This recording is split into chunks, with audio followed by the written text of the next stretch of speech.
abamanyi ku byafaayo bwe tulaba ebintu ebimu nga bituuseewo tetwewuunya because tuba twabiwulirako dda. Kizibu okulaba ekintu ekipya wano. Buli kyolaba kyali kibaddewuko. Ebyafaayo biddiringana ekyo mukimanyi. Buli kyolaba kyali kibaddewuko. Munnamagye nga yadumira amagye g'eggwanga naye ate ng'alina guruupu nga guruupu eyo eringa ya byabufuzi ate nga siya oba mubitegeera mbawe mbwe ekyokulabirako temulina gwe mumanyi. Munnamagye yagaduumira naye alina ekibiina tebakiyita bulungi kya byabufuzi kiri awo oba kya byabufuzi si political party. Bategedde ababitegeera amangu bamaze okuba nti bategeera. Munnamagye aduumira amagye ayinawo ekibiina kyakulembera eringa political party ate si political party eri awo. Ekyo kyakati kyembagambye abamutegedde mumutegedde. Kaakati e Congo naye waliyo munnamagye nga yagaduumira nga bamuyita Mobutu. Mobutu ono ng'alina ekibiina ba associates nga abayita ba Binza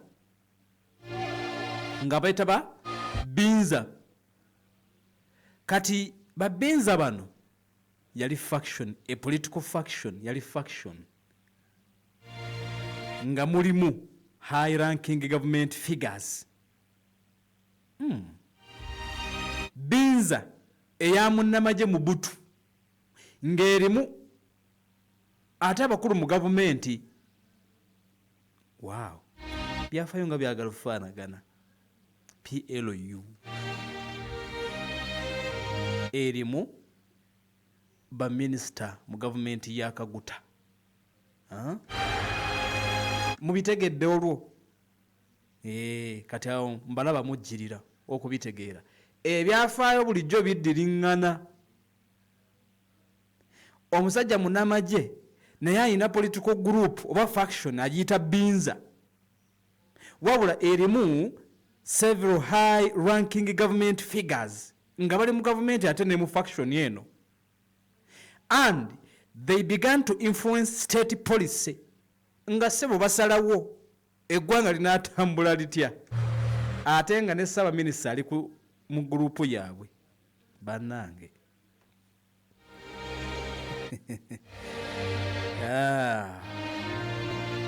ebyafaayo binyuma ddala ebintu ebifaanagana. Bannange olaba ebintu ebifaanaganye. Okay, katugende mu maaso. Gurupu eno eyitibwa Binza eya Mobutu. Binza ekyenjawulo mu byonna ekyawukanamu yali supported and financed by the US under Central Intelligence Agency CIA. Kitongole ky'abambega eky'Amerika gye kyagiteekamu ssente. Y'ensonga mbagambye nti ono Mobutu akaseera we yakulemberera Congo yali useful dictator. He was a useful dictator. Wano waliwo yakoyiningawo term eya useful idiot. Nti waliyo omuntu omusiru oba omuntu atalina magezi naye nga wa mugaso gy'oli n'omukozesa. Waliwo yakyogera awo nga talina magezi naawe kimanyi naye ng'ate obutaba na magezi alina byakuyisizaawo. Useful idiot. Kakati ono yali useful dictator. Nakyemalira Amerika teyagalira ddala nakyemalira naye ono nga ejja mwetaaga. Ono ye tujja mwetaaga n'olwekyo tumuleke. Kati eyo gurupu ye Binza tali mu buyinza naye alina Binza ye. Okitegeera kati CIA ng'egiwagira. Now ebigambo ne bitandika munda mu ggwanga lya Congo nga beebuuza nti naye ddala eno gurupu ng'erina obuyinza bungi. Binza ono si political party naye ng'erina obuyinza bungi abaana ba Benza nga tebagambwako. Bannabyabufuzi abamu n'abali ku ludda oluvuganya gavumenti nga bagamba Benza ali asusse. Benza ng'alina obuyinza. Aba Benza mukama waabwe ye CDF oba ye chief of staff mu biseera bimwe bali bamuyite Congo. Mukama waabwe yali akulira Benza. Aba Benza ng'obagambako nga tolina ky'obagamba, nga tolina ky'osobola kubakola abaana ba Benza kubanga baali ba mukulu, si president wabula omuduumizi w'amagye.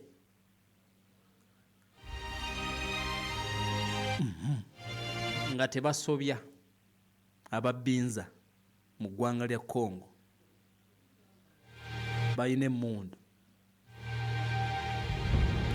Mu Novemba 1963 tuli ku Mubutu.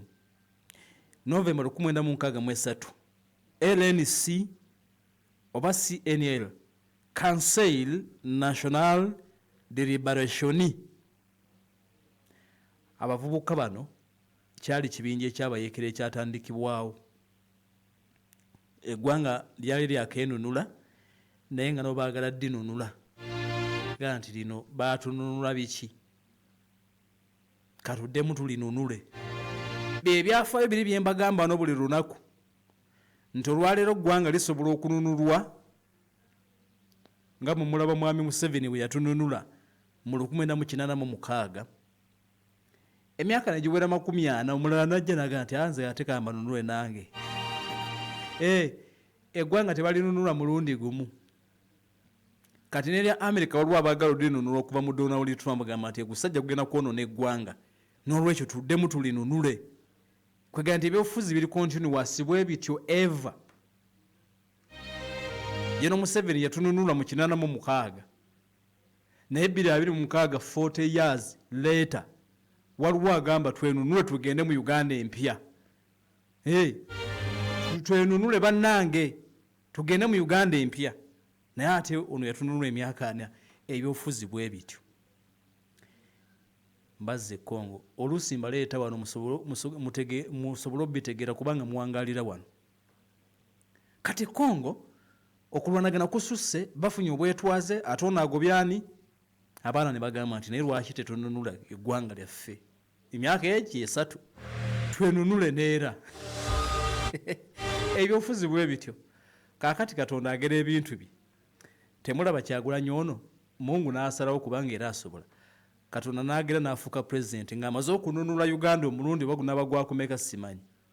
Bwe waliyitawo emyaka ssebo era waliwo abajja okujja bagambe nti tununule eggwanga okuva mu mikono gya Kyagulanyi.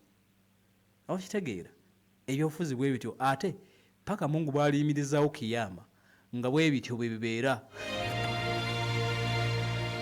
Kati CNL bajja nga nti bano aba Benza bano eno gurupu y'abano abaana ba Benza aba Mubutu muduumizi w'amagye nedda ne batandika ogitagetinga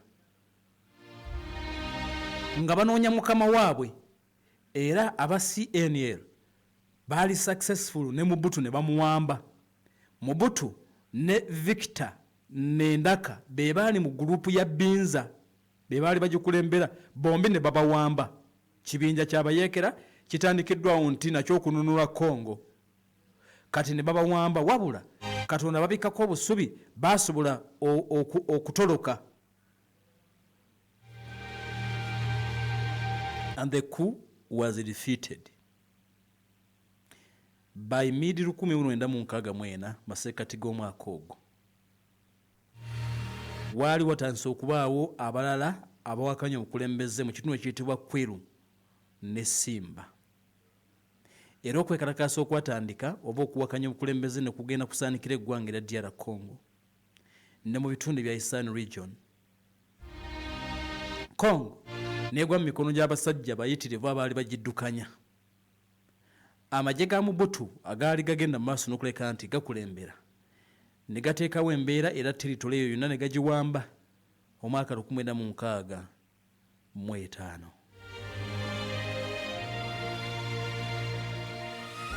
Saba Minisita eyali mu biseera ebyo Moise Sombe wa kibiina kya Congolese National Convention yali awangudde okulonda okwaliwo mu Maachi omwaka 2065. Kasavubu ye n'alonda Evariste Kimba nga Ssaabaminisita. Kyokka oli ekibiina kye kyali kiwangudde. Parliament n'egaana omukonfaminga obutakkaanya buddamu. Gavumenti n'eddamu n'efuna mpuliriza obuzibu. Okitegeera gwano gavumenti weefunira obuzibu. Abakongo kati tuleeta Mobutu mu buyinza.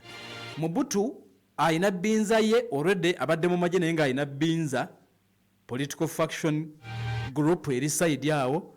Kati bano baddamu bafuna obutakkaanya nga bwe gwali Lumumba ne Kasavubu bafuna obutakkaanya. Ono yajjawo Lumumba n'alekawo Kasavubu.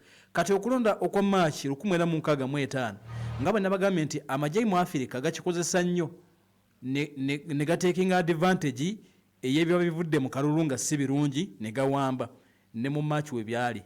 Kasavubu alonda Evariste Kimba nga Ssaabaminisita, kyokka ng'ekibiina ky'oli ekya Congolese National Convention kye kyali kisinze okufuna majority mu Parliament. Ono n'ayagala ataagaana oli abeere Ssaabaminisita Moise Sombe okakkana nga Parliament eremereddwa okusalawo.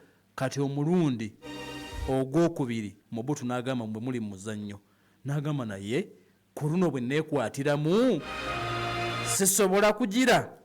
Munnange Mobutu ng'ennaku z'omwezi 24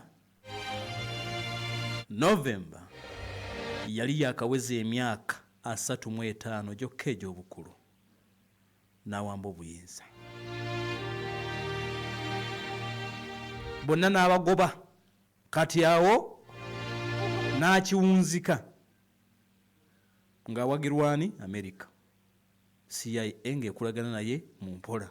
Kitongole ky'Abambega akavuyo konna akaali muna mu ggwanga lya DR Congo n'akamaliriza kwolonga ennaku z'omwezi 24 in a bloodless coup. Tewaaliwo kuyiwa musaayi.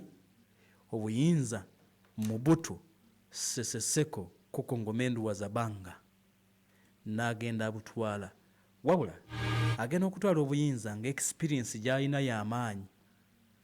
Yali asavinzeeko wakati wansi wa Lumumba n'asavingako wansi wa President Kasavubu. Alina experience mu magye ate nga alina backing eya US under CIA. Kati agenda okutwala obuyinza Mobutu nga ndowooza ekyokukola akimanyi newankubadde yali muto ku myaka gyali 35 gyokka atandika okukulembera eggwanga erya Congo ng'ennaku z'omwezi 24 November omwaka 1965. Kakati bwe tukomawo Mobutu finally afuuse omukulembeze w'eggwanga. Naye obuyinza bwawambye obwa Kasavubu. Kasavubu yamufuula Major General era n'amwesiga nnyo. Kati era bifaananako n'ebyawano mu 71. Kasavubu yamukozesa n'agoba Lumumba nga bw'olaba Obote bwe yakozesa Amini ne bagoba Ssekabaka Muteesa. Era Obote bw'amala okukozesa Amini n'amufuumulidde Muteesa, Obote n'akwata Amini n'amukuza mu magye. Era naye bwe kyali Lumumba bw'amala okugobwa nga Mobutu yagobye Lumumba, Kasavubu nga president yamufuula Major General n'amufuula ow'amagye asembayo okuba ow'amaanyi mu Congo. Mukono gwe ogwa ddyo nti ono ajja kunkolera buli kye ngenda okwetaaga, buli gwe njagala okurashinga nja kukozesa Mobutu. Era nga Obote bwe yakozesa Idi Amini dada wano, Amini n'awamba mukama we yamufuula buli kimu. Kati ne Congo Mobutu gwe baakuza nga Kasavubu amwesiga nnyo, Mobutu n'amuwamba. Ene Pale FM kweri omuntu wa bulijjo. Kati komewo tulabe Mobutu kati tugenda okumulaba nga president w'eggwanga. So mukyala. Yes, Daddy. You know the children are going back to school and things are a bit tight.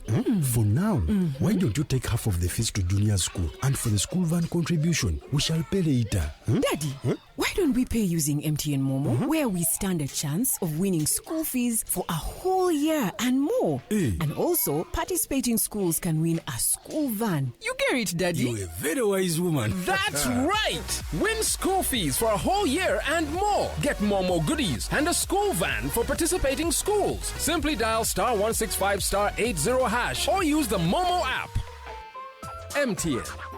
MTN Momo is regulated by the Bank of Uganda. Omukise kwa basari oba okuyambibwako ku bisale by'essomero Lumza High School abasangibwa e Katende Mabuye Mpigi ne Arms of Mass Education Services bakuwadde omukise gwa basari ng'omuzadde ogenda kusasula emitwalo 50 gyokka mu kisulo olw'ezisigadde bazikuyambeko. Lumza High School ssomero lya siniya eri abaana ab'obuwala n'ab'obulenzi okuva ku siniya esooka paka ku y'omukaaga ng'era balina ne Unable Center Numbers siniya ey'okuna ne siniya ey'omukaaga. Ebyetaagisa byonna omwana okusoma obulungi weebiri ku ssomero Lumza High School era basomesa ne Islamic Theology okuva ku Shuhuba, Idadi ne Thanawi wamu n'okukwasa Qur'ani ku mwoyo. Ebisingawo kyangu ku ssomero oba kuba ku noti 7 noti 2 nyamukaaga 2 2 noti ne noti 5 noti nyamukaaga 2 2 noti. Lumza High School ly'essomero lye weetaaga. Omuzadde onoonya essomero eriraawo omwana omusingi omugumu mu byeddiini wamu n'ebyensi nkwanjulira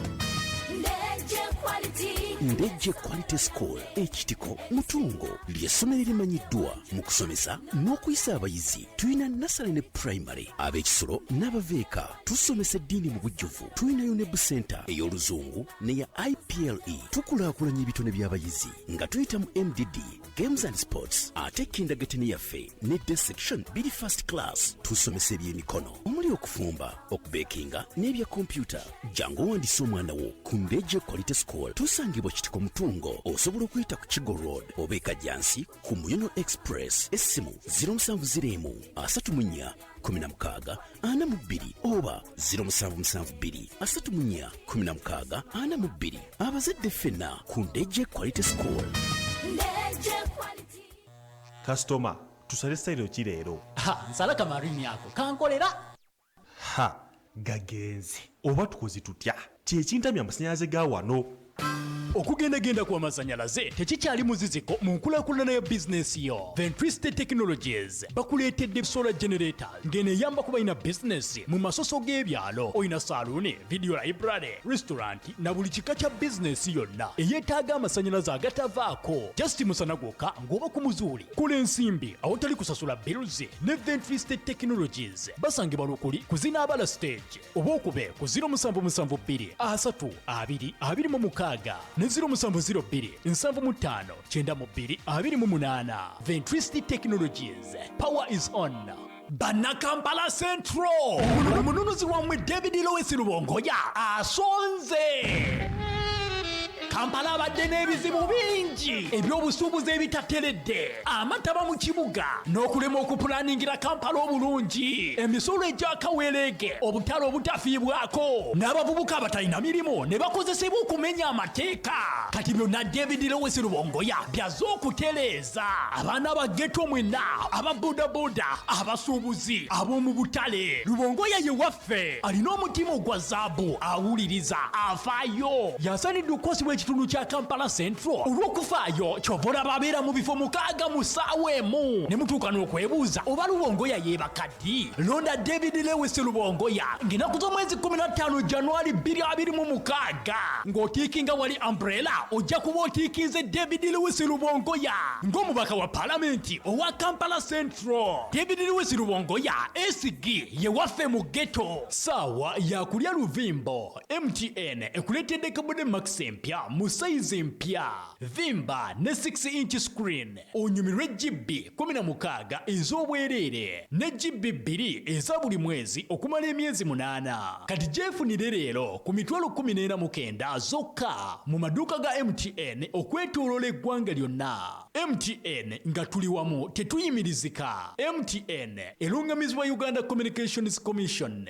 Ekipya kigguse ku katale. Jogera vitamin E Pink Jelly yaguse katale ne back to school packages wangula ne kyogero vitamin E pinky jelly wamu ne kyogero cocoa butter jelly nan perfume jelly ne aloe vera jelly products zisangibwa mu maduuka gonna mu ggwanga gula weesigere wangula ebintu okuli t-shirts bodaboda tvs smartphones school bags ebitabo school fees watamwemu eggaali n'ebirala bingi nnyo gwegula bizigo okuli kyogero vitamin E pinky cocoa butter nan perfume ne aloe vera jelly akalulu kali mu kizigo munda weesige bw'otuuka wakatikati akalulu kajeemu okumanya ebisingawo tuwa noti 7 noti 2 563 oba weereza whatsapp ku noti 7 noti 2 563 fee haba kyogero tugamba clean your skin ne kyogero products.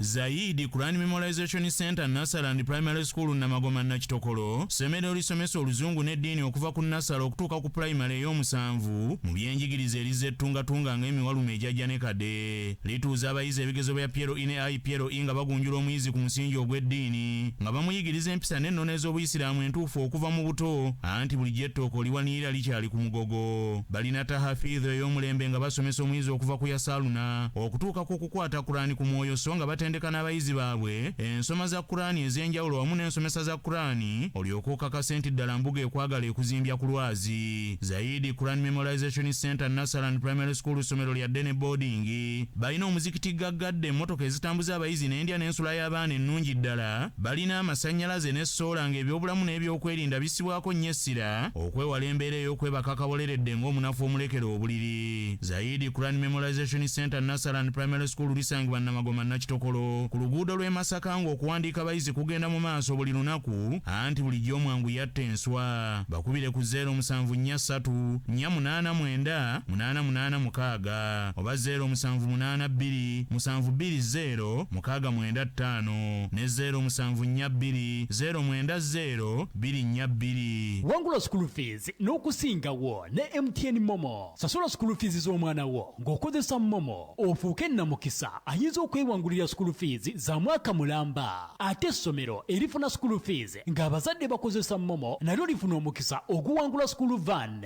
Okusasula ebisale by'essomero tebibangako byangu nga kati. Toyina okukola kyangu nnyo nyiga *165 *8# oba okozese MTN Momo app okusasula. MTN Momo olina amaanyi. MTN Mobile Money Uganda Limited erungamizibwa Bank of Uganda.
Ekulera omuntu wa bulijjo wabula nnyo akyatuuliza era atugoberera yenza omukugu tuli mu alipoota namutayika era nga tuli tuzze n'ekitundu kino ekisembayo ate tubeeko bye tugenda maaso n'okuba ntwetegereza.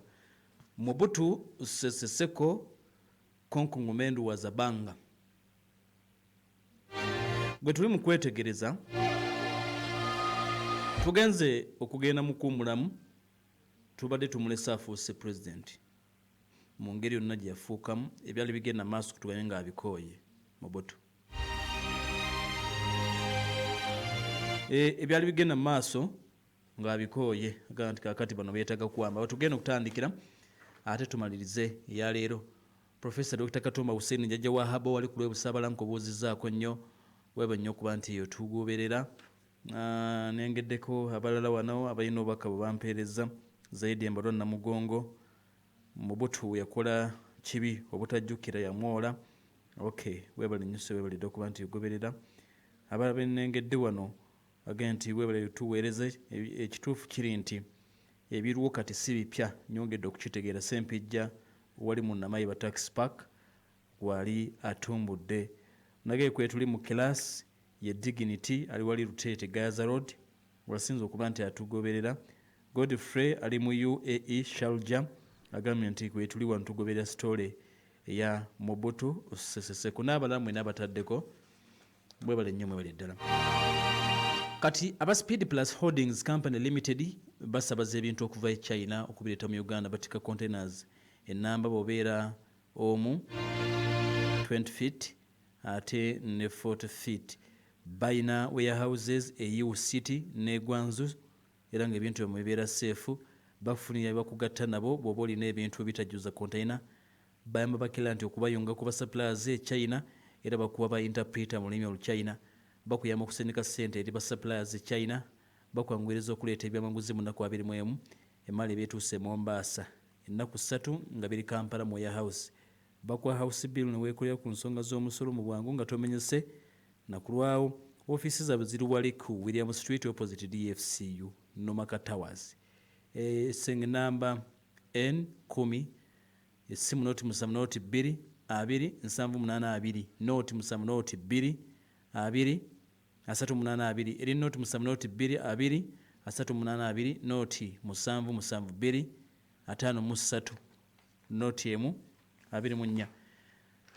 Management ya Al Hidayah Education Center Chiwawu Mityana Road baddamu okutegeeza abazadde mwenna nti okuwandiika abayizi abapya kugenda mu maaso era nga ku mulundi guno waliwo ekyenjawulo ekikoleddwa. Omwana ali mu kisulo tajja na mufalisi essuuka blanketi saako ne uniform omwana byonna bisanga ku ssomero. Omwana asoma ttaamu nnamba ku mitwalo 65 zokka. Al Hidayah ewandiika abayizi okuva ku P1 okutuuka ku P6 bakwasa Qur'ani ku mwoyo ate nga n'ebyensi bisibwako essira. Kati omuzadde otegeezebwa nti teri kulanga kulala. Kwata omwana omutwale ku Al Hidayah Education Center ekiwawu emitwalo giri 65 oteeka omwana mu kisulo ate asome ku musingi omuyitirivu. Bali ku noti musamu noti musanvu 097745 noti musanvu eri noti musanvu musanvu 4 12 4 26 noti musamu noti musanvu 097745. Mubaraka Wambi bw'obali nnyo okuba nti otugoberera ali ku mukutu gwa YouTube. Kati bw'oba oyagadde okuddamu programu eno oba ng'ogisanze masekati ogisubiddwa kyalira omukutu gwaffe ogwa YouTube Pal FM News byonna gye biri mu buyivu ogenda kuba obisangayo ne biwasubwa edda byonna gye biri ne programu ez'enjawulo zibeerayo eri Pal FM News ku mukutu ogwa YouTube. Sibyangu Diary Supply Sibyangu Diary Supply bakwebaza olw'okuba wagira era bakubiriza okwongera okunywa amata gaabwe kubanga amata malungi. Oyagala bongo, oyagala muzigo, oyagala kusuubula mata genda ku ofiisi enkulu nateeto kumpi n'ebitaala Ekibuye Namasuba Masanafu Kasenge Kabowa Nsanji Kibumbiro Kawukuka Twende gye wamu n'Ekireka gye bali abasibyangu Diary Supply. Essimu yaabwe noti musamu noti 2 288 866 noti musamu 81 893 5 6 4. Faiha High School Mpererwe essomero eryo ly'abaana abaana n'abalenzi sini esooka paaku y'omukaaga bali ku musenyi gwa busiraamu naye nga n'enzikiriza endala buzaanirizibwa okuwandiisa abayizi kugenda mu maaso era okumanya ebisingawo essimu eri noti musamu noti 2 9 6 3 so nga Faiha Primary School Mpererwe Gaza Road n'abagamba nti okwewandiisa kugenda mu maaso essomero liruwagazi bulungi environment nnungi eri omuyizi abasomesa batendeke bo bali ku ssimu noti musamu noti 2 9 6 3. Abawuliza mweyongera okusasula lenti buli mwaka. Aba Century Property Real Estate Uganda Limited ebawa ettaka ery'amazima okuva ku mitwalo 8. Ettaka liri ku nguudo ennene ezifuluma n'okuyingira Kampala okugeza Hoima Road, Masaka Road, Katosi Road, Gaza Road ne Mityana Road era lirungi okuzimba kuba oba WhatsApp noti musamu noti 4 889 405 leero otandike obugagga bwo. Century Property Real Estate Uganda Limited ettaka eryokwesiga 0704 88 94 05 ofune bannaffe abo. Kati ogenda kukkiriza tugende mu kitundu kino ekisembayo ku mboozi ya Mobutu. Mobutu amaze okwefuulira banne abawambi ate anabeera ku olwo abawamba nti mmwe kati okutereeza eggwanga lino nyina kubanga mbalina mu ngalo 5 Mobutu eggwanga aliwambi mukama we amwefuulidde yeefuulira mukama we owokubiri olaba yawamba oli eyasooka olwo n'agenda maaso n'okuba nti naye yamugjawo Mobutu alonkinga ekikye akiyita state of exception regime d exceptioni Mobutu wano yalaga nti obuyinza bwonna obwaliwo yali abwetaaga afuna absolute powers okumala emyaka 5 Mobutu abagamba nti emyaka 5 ngenda kuba n'obuyinza bwonna ku buli kintu kyonna ekiri mu ggwanga lino mu speech ye eyasooka ng'amaze okuwamba obuyinza Mobutu yategeeza abantu abayitirivu abaali bakuŋŋaanye mu kisaawe mu kibuga Kinsasha mukulembeze mupya bannansi basanyuse okitegeera oluvannyuma tebamwasimula naye era baasanyuka kyekiri kinabagamba nti tewali mukulembeza ajja nga talina ngalo bikyuka bukyusi buli mukulembeze yenna omupya ayagalwa bambi abantu bano obaffe bawanayinki tubeera n'essuubi mu bakulembeze kati mu kuba n'essuubi kyova olaba tusanyuka nnyo abantu bawaga nnyo nga waliwo omukulembeze omujja azze oba ali mu kujja oba ayagala okujja kubanga bamuyinamu essuubi abantu babeera nga bagamba nti ono kajja buli kimu kiwedde ono tatukoze kino na kino naye ono wajjira omuntu waakirira n'aba akoze eki kati kyekibeerawo kyova olaba abantu bakuba nnyo engalo nga waliwo pulezidenti omujja oba omukulembeze yenna omujja olaba eno eggoma abakambwe gye baawamba sebo nabo baba bakubira engalo yadde nga bayeekera bayemu 23 kati ekyo kiri common buli wamu abantu bakuba nnyo enduulu gavumenti za Afirika oba gavumenti ezikulembera mu Afirika zinyiiza nnyo bambi abantu ne baggwamu essuubi kati kyova olaba bakubira nnyo abapya enduulu n'emizira Mobutu bwe yamala okukwata eggwanga bannansi baamukubira emizira era abakuŋŋaanya ku kisaawe eky'omupiira agenda maaso n'okuba nti ayogera enduulu nga bwevuga otwonyeza obusajja bwebadde bulwanagana Mobutu seseseko kunkungumba enduwa za banga kwegamba nga Mobutu yaliko obuyinza sibe abantu sibe babumuwadde awambi buwambi kati mu speech ye yabategeeza n'abagamba bw'ati n'abagamba nti nze mundaba Mobutu since politicians had brought the Congo to ruin in 5 years it would take me 5 years to set things right again mukimanyi bulungi nti twafuna obwetwaze emyaka 5 egiyise naye bannabyabufuzi eggwanga lyaffe balitattanye buli kimu bakyonoonye naye nsaba mumpe omukisa yali agwewadde yali ayagala sapooti naye omukisa yali awulidde agwewadde nze mumpe omukisa emyaka 5 gye bayonoonye kati mumpeeyo emyaka 5 ngenda okulitereeza lifuuka amata endulu neevuga kyekyo wazabanga waffe Mobutu kyekyo kuku wazabanga ng'ayogera wazabanga ng'akonvisinga yebagamba emyaka egi mugenda okulaba buli kimu ngenda kukitereeza nze siri munnabyabufuzi nze ndi w'amagye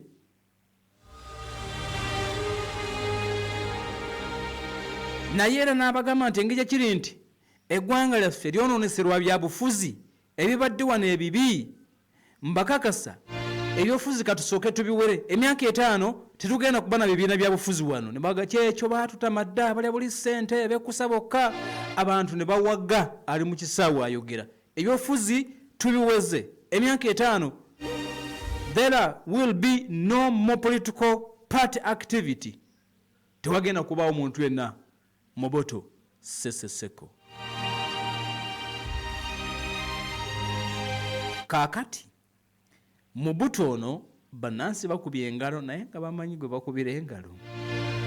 Bambi bwe tubeera batulimba, ebiseera ebisinga batulimba yatujaganya naye bigenda okugira bwerutinga nti kale batwale kuki. Kati oluusi bajjajja ababeera baajaganya babeera baafa nga abazzukulu babanenye, kati bajjajja bafe babayaniriza waaki ono, okitegeera kubanga n'abakongo baatuuka ne bagamba nti naye ddala omusajja ono. Bajjajja baaliwo baakubira waaki engalo, lwaki ddala baamuwa support, bakyuka bukyusi naye bo Katonda ng'omuntu ayaniriza ebbanga lyonna abantu bo babeera n'essuubi teribaggwamu, ate paka ensi bwerisaanawo buli alijja baligimukubira enduulu ate era bali mu kyawa ng'agenda bwe kibeera. Kaakati n'ono bw'atyo bwe yakola bannansi baakuba engalo naye nga bamanyi bye yakola ebyo bijja kujja mu paati eziddako. Naye kale ebyofuzi amaze bigoba but parliament yali weeri. Yes, Mobutu n'agenda mu parliament yennyini neeyisa approval oba baayisa measure obuyinza bwaye bwe Mobutu. Parliament yennyini abakulu mu parliament abakiise mu parliament ya Congo beekolamu omulimu ne bayisa etteeka mbu obuyinza bwabwe bwonna babumuwe yadde nga teyabagoba. Baali balina okutransferringa most of legislative powers to Mobutu and his cabinet. Nze sigenda kujjanga mu parliament benagweranga mu state house. Parliament munanga ye yennyini teyalimbi negamba owaaye sajja katumuwa obuyinza. Ebibiina bigobye bantu basanyuse, parliament obuyinza agibugjeeko ye buli kimu. Mobutu obwannakyemalira yabulagirawo ku day one. Katutandikiraawo weekend eddako inshallah tujja kubatandikiraawo. Mwebale nnyo okuba nti mubadde bagoberezi balungi era paka ku Sunday naddako enkya tujja kujja ne mu bya reporter n'ebya inside story nga nadda nga tugenda mu kalulu. Tusaba ate Mungu akatuyisemu bulungi era tukusaba gwawuliriza okusigala ng'oli mukakkamu kubanga tugenda mu kalulu ate era kajja kuggwa n'ensi ejja kusigala